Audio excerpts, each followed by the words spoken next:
ఇంట్లో పొటాటోస్ ఉన్నాయా? అయితే వాటిని చూస్తూ కూర్చోకండి. ఈరోజు వాటికి చిల్లీస్ తోటి మంచి ఫ్రెండ్షిప్ చేయిద్దాం. పొటాటో అంటేనే పిల్లల నుంచి పెద్దవాళ్ళ వరకు చాలా మందికి ఇష్టం ఉంటుంది. ఇప్పుడు నేను చూపించే ప్రాసెస్లో ఈ చిల్లీ పొటాటో తయారు చేయండి. బయట క్రిస్పీగా, లోపల మెత్తగా, మసాలా టేస్ట్ తోటి అద్దిరిపోయే ఈ చిల్లీ పొటాటో చాలా బాగుంటుంది. ఒక్కసారి చేశారనుకోండి, ఇంట్లో వాళ్ళు మళ్ళీ మళ్ళీ అదే కావాలని చెప్పి మారం చేస్తారు. అంత బాగుంటుంది. ఇంకెందుకు ఆలస్యం, ఇది ఎలా చేయాలో చూద్దామా? Hi friends, welcome to Sangeetha kitchen and vlogs. అందరు ఎలా ఉన్నారండి? ఇక్కడ దీనికోసం నేను ఒక 6 వరకు పొటాటోస్ తీసుకున్నాను. వాటి మొత్తం పైన చెక్కు తీసేసుకొని వాటిని కడిగి మన వేలు సైజులో కట్ చేసుకోవాలి. పొడవుగా ఇక్కడ నేను చూపిస్తాను. సేమ్ అదే విధంగా నీటిని కట్ చేసుకోండి. అయితే రోడ్ సైడ్ చిల్లీ పొటాటో దొరుకుతుంది. అవి ఎప్పుడు ప్రిపేర్ చేస్తారో ఎలానో మనకు అస్సలు తెలియదు. అందుకే మనం ఇంట్లోనే ఇలా ఫ్రెష్గా ప్రిపేర్ చేయండి. పిల్లలు స్కూల్ నుండి వచ్చేలోపు మీరు ప్రిపేర్ చేశారనుకోండి, డబ్బా మొత్తం ఖాళీ అయిపోతుంది. అంత బాగుంటుంది అనమాట. చూసారు కదా, ఇక్కడ చూపిస్తున్న విధంగా ఇలా ఈ సైజులో కట్ చేసుకుంటే సరిపోతుంది. పొడవు అలాగే వెడల్పు కూడా. ఇక్కడ నేను అన్ని కట్ చేసుకున్నాను. తర్వాత దీనిలోకి 1/2 స్పూన్ వరకు పసుపు వేసుకోవాలి. 1 స్పూన్ వరకు అల్లం వెల్లుల్లి పేస్ట్ వేసుకోవాలి. అలాగే 1 స్పూన్ వరకు ఉప్పు కూడా వేసుకోవాలి. అలాగే 2 స్పూన్ల వరకు కారం వేసుకోవాలి.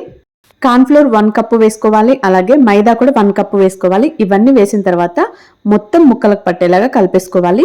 మనకి ఇక్కడ వాటర్ కొంచెం కొంచెం వేసుకోవాలండి. ఏదో చిలకరించినట్టుగా లైట్గా వేసుకుంటే సరిపోతుంది. ఎక్కువ పొయ్యకండి, జారుగా అయిపోతుంది. ఇలా కొద్ది కొద్దిగా వేసుకొని ముక్కలకు పట్టేలాగా కలిపేసుకోవాలి. ఇక్కడ రెడ్ ఫుడ్ కలర్ మనం బయట ఎప్పుడైనా తిన్నప్పుడు కొంచెం కలర్ఫుల్గా చాలా బాగా కనిపిస్తుంది కదా, అలా కనిపించడం కోసం నేను ఫుడ్ కలర్ యూజ్ చేశాను. ఇంట్లో మనం పిల్లలకు మనం అందరం తినేటప్పుడు ఫుడ్ కలర్ అవసరం లేదండి. ఒకవేళ మాకు కావాలి మేము వేసుకుంటాం అనుకుంటే అది మీ ఇష్టం.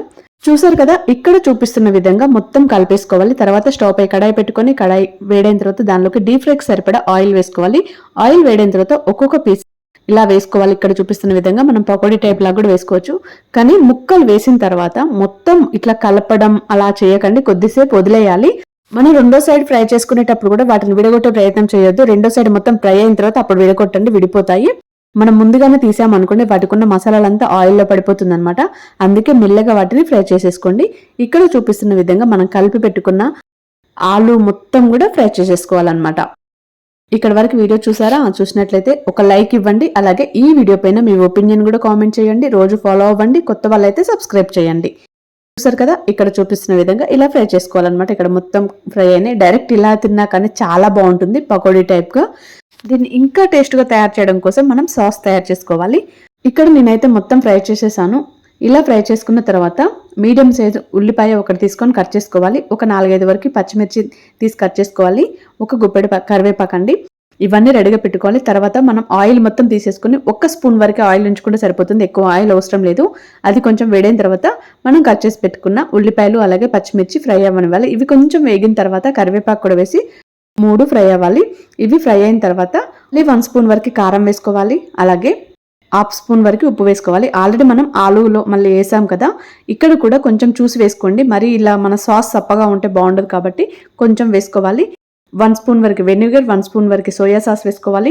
టమాటో కెచప్ ఒక 2 స్పూన్ల వరకు వేసుకోవాలి. ఇదంతా కలిపేసి తర్వాత ఇది కార్న్ఫ్లోర్ వాటర్, ఇందులో 1 స్పూన్ వరకు కార్న్ఫ్లోర్ 1 కప్పు వాటర్లో కలిపేసుకొని దాన్ని కూడా వేసుకోవాలి. ఇది వేయడం వల్ల సిల్కీగా చాలా బాగుంటుంది.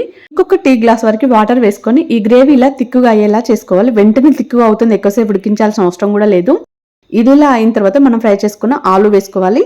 వేసి మొత్తం మసాలా పట్టేంత వరకు కలిపేసుకోవాలి.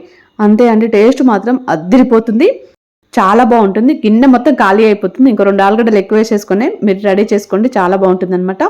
వీడియో మొత్తం చూసారా? చూసినట్లయితే లైక్ చేయండి. ఈ వీడియో పైన మీ ఒపీనియన్ కామెంట్ చేయండి. రోజు స్నాక్స్ అలాగే కర్రీస్, డిఫరెంట్ స్వీట్స్ అన్ని తయారు చేస్తూ ఉంటాను. రోజు ఫాలో అవ్వండి. వీడియోపై ఒపీనియన్ కామెంట్ చేయండి. Thank you.